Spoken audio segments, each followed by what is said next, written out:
সুপ্রিয় অষ্টম শ্রেণীর শিক্ষার্থীরা, আশা করি তোমরা সকলেই বেশ ভালো আছো। আজকের ভিডিওতে আমি তোমাদের গণিত বইয়ের অনুশীলনী 2.2 এর 1, 2 এবং 3 এই তিনটা অঙ্কের সমাধান করব। এর আগে আমি অনুশীলনী 2.1 এর সমাধান করে রাখছি, তোমরা চাইলে সেই ভিডিওগুলো দেখে আসতে পারো। প্রথমেই দেখো 1 নম্বর প্রশ্নে কি আছে, যে প্রথমটা হচ্ছে একটা বহু নির্বাচনী প্রশ্ন। বার্ষিক 10% সরল মুনাফায় 1200 টাকার 4 বছরের সরল মুনাফা কত? মানে মুনাফার হার দেওয়া আছে 10%, এবং মূলধন দেওয়া আছে বা আসল টাকা দেওয়া আছে 1200 টাকা, সময় 4 বছর। তাহলে সরল মুনাফা কত? এটা একদম বেসিক একটা ম্যাথ। তোমরা যারা 2.1 এর সমাধান করছো তারা এটা কিভাবে করবে আশা করি বুঝতে পারছো। তারপরে দেখো আমি করাই দিচ্ছি। তাহলে আমরা জানি আই ইকুয়াল PNR। পি মানে কত? আসল টাকা ছিল 1200 টাকা, 1200, এন এর মান সময়, এন মানে সময়, সময় ছিল 4 বছর এবং আর ছিল 10%, মানে মুনাফার হার ছিল 10%। তো 10% কে আমরা 10/100 লিখতে পারি, অথবা 0.1ও লিখতে পারি, যেটাই লিখি না এখানে হবে। তাহলে 1200 কে যদি 10 দ্বারা কাটাকাটি করি তাহলে হবে 12। 12 সাথে 4 গুণ করলে হবে 4 12 48, 48 এর সাথে 10 গুণ করলে হবে 480 টাকা, অর্থাৎ অ্যান্সার হলো 480 টাকা। এই যে ঘ নাম্বার অপশনটা হইতেছে অ্যান্সার। এরপরে দেখো 2 নম্বর প্রশ্নে কি বলছে, যে বার্ষিক 10% মুনাফায়, মানে মুনাফার হার 10%, 8,000 টাকা, মানে মূলধন 8,000 টাকা, 3 বছরের, মানে সময় 3 বছর, 3 বছরের চক্রবৃদ্ধি মূলধন নির্ণয় করো। তো এটা করার জন্য, এই অধ্যায়টা করার জন্য, মূলত এই অনুশীলনীটা করার জন্য আমাদের আরো নতুন 2টা সূত্র শিক্ষা লাগবে। ওর মধ্যে এইটা হচ্ছে প্রথম সূত্রটা। এই অঙ্কটা যে সূত্রটা করবো ওইটা হচ্ছে একটা সূত্র, এবং আরো একটা সূত্র আছে। তো চলো আগে আমরা এটা সমাধান করি। তো দেয়া আছে মূলধন পি ইকুয়াল 8,000 টাকা, সময় এন ইকুয়াল 3 বছর, যেটা যেটা দেওয়া আছে সেটাই লিখতেছি। মুনাফার হার আর ইকুয়াল 10%, 10% কে আমরা লিখতে পারি 0.1 অথবা 10/100, একই কথা। যেহেতু আমাদের প্রশ্নে বলছে যে চক্রবৃদ্ধি মূলধন নির্ণয় করো, তাহলে আমরা জানি চক্রবৃদ্ধি মূলধন, চক্রবৃদ্ধি মূলধনের সূত্র হচ্ছে সি ইকুয়াল, মানে চক্রবৃদ্ধি মূলধনকে সি দ্বারা প্রকাশ করা হয়। সি ইকুয়াল পি ইন্টু 1 যোগ আর whole to the power N.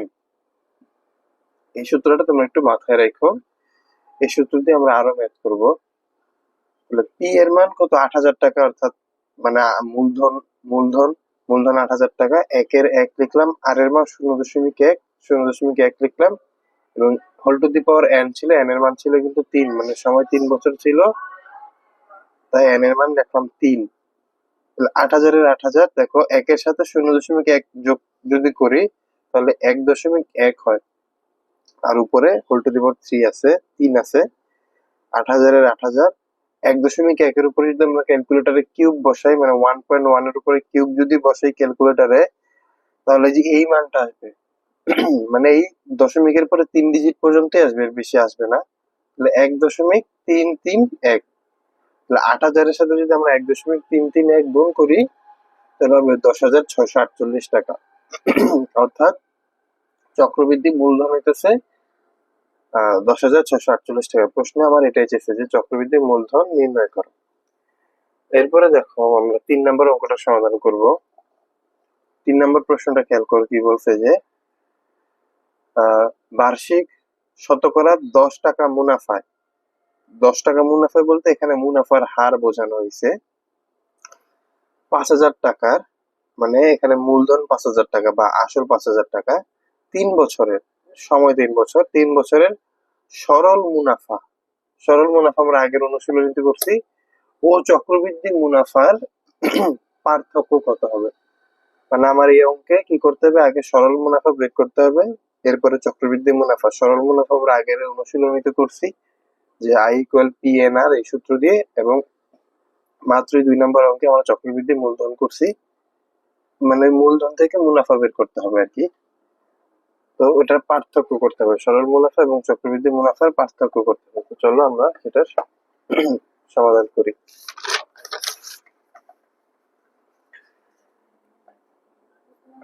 তো দেখো দেয়া আছে মূলধন 5,000 টাকা, সময় n=3 বছর, মুনাফার হার r=10% বা 0.1 বা 10/100, যেভাবেই লেখো লিখলেই হবে। আমরা জানি সরল মুনাফার সূত্র কি, I=PNR। পি এর মান বসালাম, n এর মান বসালাম, n এর মান 3, p এর মান 5,000 এবং r এর মান 0.1। এই টোটালটা যদি ক্যালকুলেটরে উঠাও যে 5,000 গুণ 3 গুণ 0.1, তাহলে হবে 1,500 টাকা। অর্থাৎ সরল মুনাফা হলো 1,500 টাকা। এরপরে আবার আমরা চক্রবৃদ্ধি মূলধন নির্ণয় করবো। এখন বলতে পারো যে প্রশ্নটা চাইছে চক্রবৃদ্ধি মুনাফা। চক্রবৃদ্ধি মুনাফা বের করতে হলে আমাদের আগে চক্রবৃদ্ধি মূলধন জানতে হবে, তাহলে আমরা চক্রবৃদ্ধি মুনাফা বের করতে পারবো। তো চক্রবৃদ্ধি মূলধন কত? মূলধনের সূত্র কি, C=P*1 যোগ r whole to the power n। P এর মান 5,000, 1 থাকলো, আর এর মান 0.1 লিখলাম, whole to the power n মানে n এর মান 3। 5,000 এ 5,000 রাখলাম, 1 সাথে 0.1 যোগ করলে হবে 1.1, তার উপরে আছে 3, 1.1 এর উপরে 3। 5,000 এর 5,000, 1.1 এর উপরে 3 যদি রাখি ক্যালকুলেটারে বসাই, মানে 1.1, তার উপর কিউব যদি দেই তাহলে 1.331 হয়, যেটা আগের অঙ্কেও হয়েছিল একই মান। তাহলে 5,000 এর সাথে 1.331 যদি গুণ করি তাহলে হবে 6,655 টাকা। দেখো তাহলে চক্রবৃদ্ধি মূলধন পাইলাম 6,655 টাকা, আর শুধুমাত্র মূলধন পাইছিলাম, মূলধন দেওয়া ছিল 5,000 টাকা। তাহলে এই চক্রবৃদ্ধি মূলধন থেকে মূলধন বিয়োগ করে দিলে আমরা চক্রবৃদ্ধি মুনাফা পাবো। তাহলে চক্রবৃদ্ধি মুনাফার সূত্র এই যে C-P। এটা তোমাদের এই অনুশীলনের শুরুতেও এই সূত্রটা দেওয়া আছে যে চক্রবৃদ্ধি মুনাফার সূত্র কি, C-P। বা এটা সাধারণ দৃষ্টিতেই বলা যায় যে মুনাফা কি হবে, যে মূলধন থেকে যদি চক্রবৃদ্ধি মূলধন থেকে মূলধন বিয়োগ করে দিলে আমরা মুনাফা পেয়ে যাব। তো 6,655 বিয়োগ 5,000 তাহলে হবে 1,655 টাকা। অর্থাৎ চক্রবৃদ্ধি মুনাফা পাইলাম 1,655 টাকা। দেখো সরল মুনাফা পাইছি 1,500 টাকা এবং চক্রবৃদ্ধি মুনাফা পাইলাম 1,655 টাকা। এখন আমাদের এই দুইটার মধ্যে পার্থক্য করতে হবে। তো দেখো লিখলাম সরল মুনাফা ও চক্রবৃদ্ধি মুনাফার পার্থক্য। এখন পার্থক্য কিন্তু কি করতে হবে, অবশ্যই বড় সংখ্যা থেকে ছোট সংখ্যায় বিয়োগ করতে হবে। তাহলে বড় সংখ্যা ছিল 1,655 আর ছোট সংখ্যা 1,500, তাহলে 1,655 বিয়োগ 1,500 টাকা, সুতরাং বিয়োগ করলে হবে 155 টাকা। অর্থাৎ এদের পার্থক্য হলো 155 টাকা। তো 3 নম্বর প্রশ্ন কিন্তু এটাই চাইছিল। তো আশা করি তোমরা এই 3টা অঙ্কের সমাধান সবাই বুঝতে পারছো।